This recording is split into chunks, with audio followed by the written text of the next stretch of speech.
ሻሎም በጌታችንና በመድኃኒታችን በኢየሱስ ክርስቶስ ስም የከበረ ሰላምታ አቀርብላችኋለሁ። ዛሬ አዲስ ነገርን ይዤላችሁ ቀርቤያለሁ። ይህም ደግሞ ለመማር ለምትፈልጉ ሁሉ የዕብራይስጥን ቋንቋ ለማስተማር ፈልጌያለሁ። አንዳንዶች እንደዚሁ ይህንን ላክልን ይህንን እንትን በለን እያላችሁ በተለይም በዩቱብ ለብዙ ጊዜ ስትጠይቁ ነበራችሁ።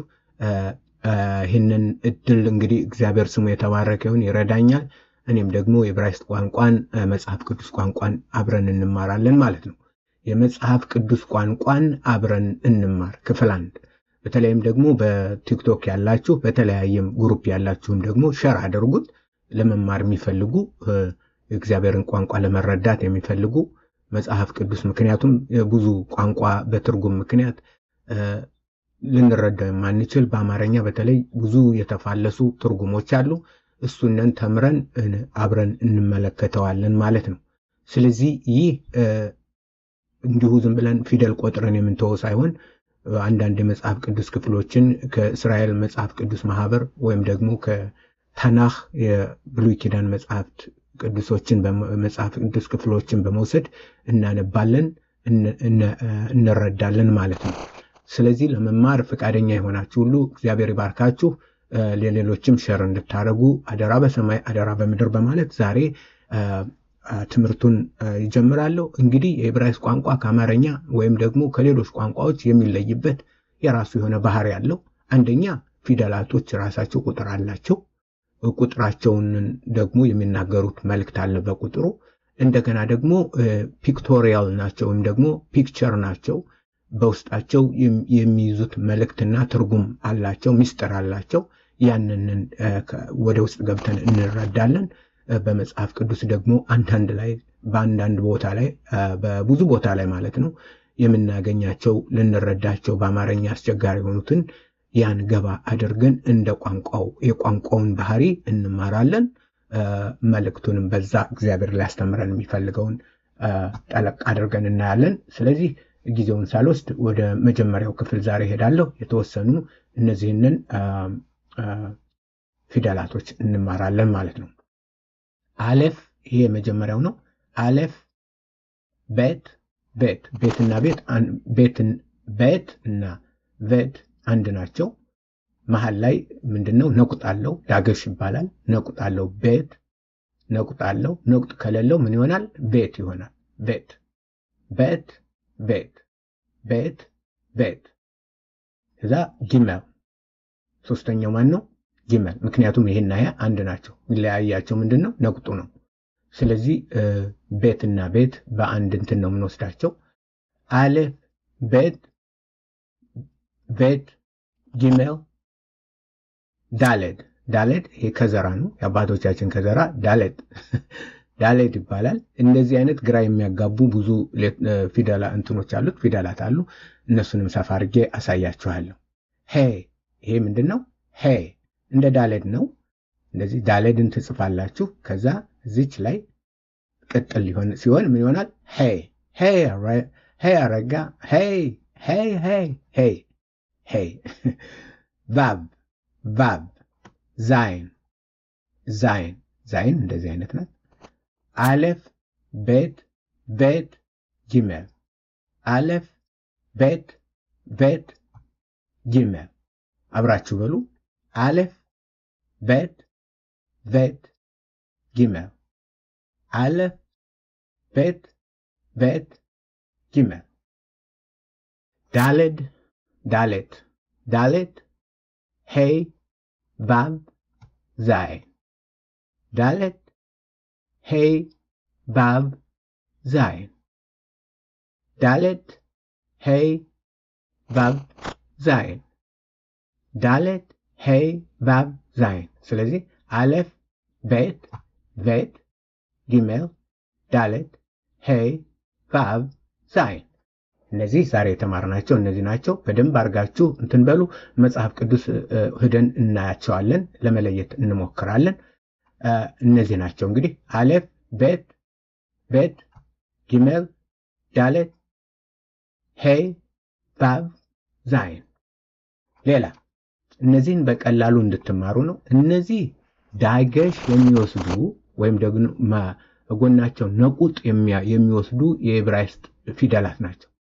እነዚህ ምን የሚወስዱ ናቸው? ነቁጥ ወይም ደግሞ ዳጌሽ ይባላል። ይሄ ዳጌሽ የተወጋ እንትን ማለት ነው፣ ሰርክል ነገር ውስጥ። እነዚህ ውጭ ሌላ ዳጌሽ የሚወስድ የለም። ብዙ ችግር የሚፈጥረው ይሄ ነው። ይህን ግን በአንድ ምስጢር ላስተምራችሁ ነው ዛሬ።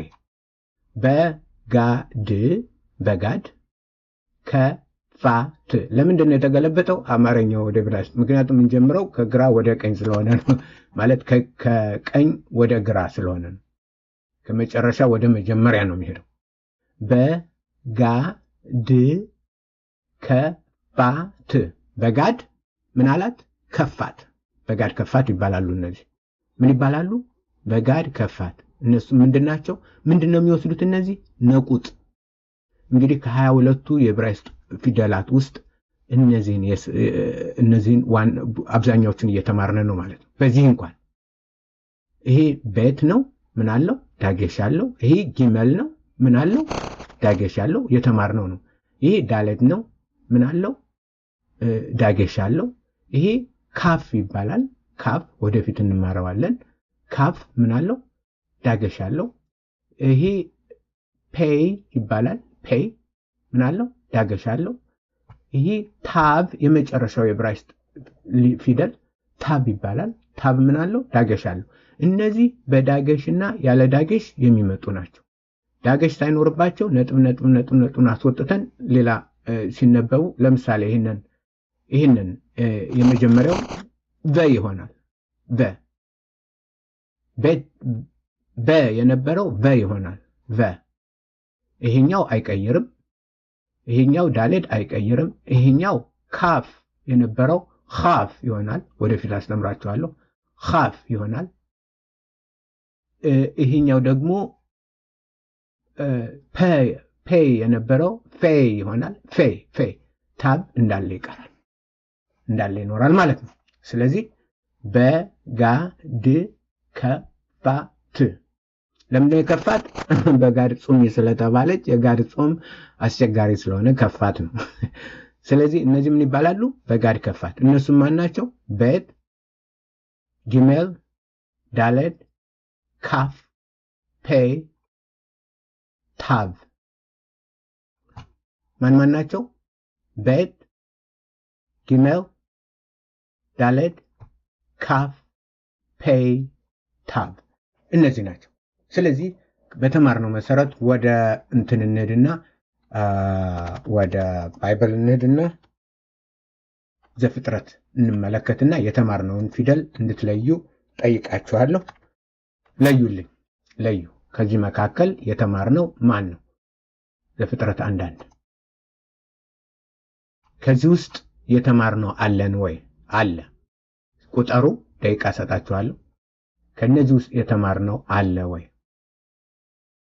ከዚህ ውስጥ የተማርነው በረሺት ባራ ኤሎሂም ኤት ሃሻማይም በኤት ሃአሬት። አብረን እናነበዋለን። ወደፊት እናንተም ታነቡታላችሁ።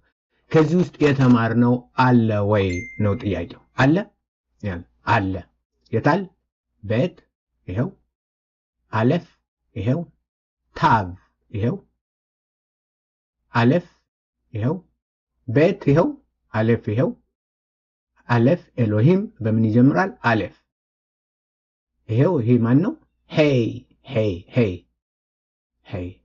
አለፍ ታብ ሄይ